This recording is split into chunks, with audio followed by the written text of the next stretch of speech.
Ako si JB, another day off, another tattoo session. Tara at samahan nyo ako sa aking tattooing lifestyle here at Taiwan. At yung ngayong araw, sinundo ko yung aking brad para magpatato. Naghahanap ba kayo ng quality at masarap na lumi dito sa Hsinchu?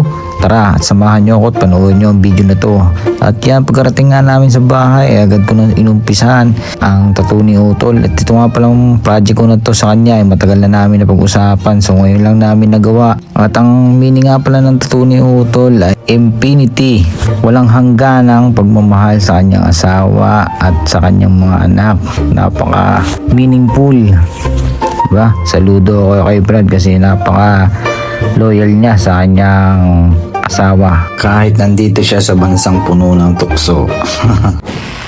At eto na yung final result. Yan, infinity with watercolor design. Name ng kanyang mga anak at kanyang asawa. Pagkatapos nga ng aming tattoo session, pumunta kami dito sa Lumihan. At dito lang yan sa Songhua University, Shanshan District, Hsinchu. Ano bang available mo dyan? Para sa kayo po rin, wala natin. Uglakan, chicken skin. Pinasal, chicken skin. May silog din sila. Yan guys.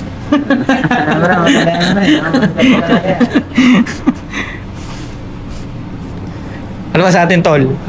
Lomi? Paris? Bestseller. Ano daw ba yung pinakamasarap mo dyan, Tol?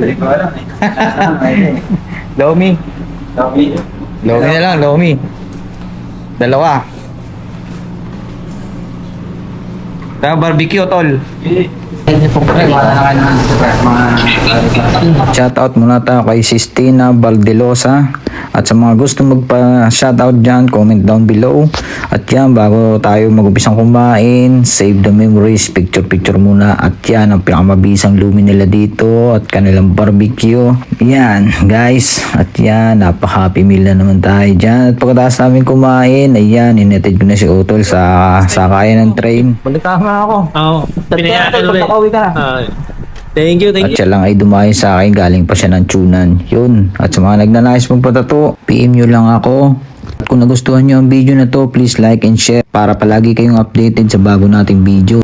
So paano guys? Hanggang sa muli, yun lang. Tattoo Motovlog, yo. Peace out.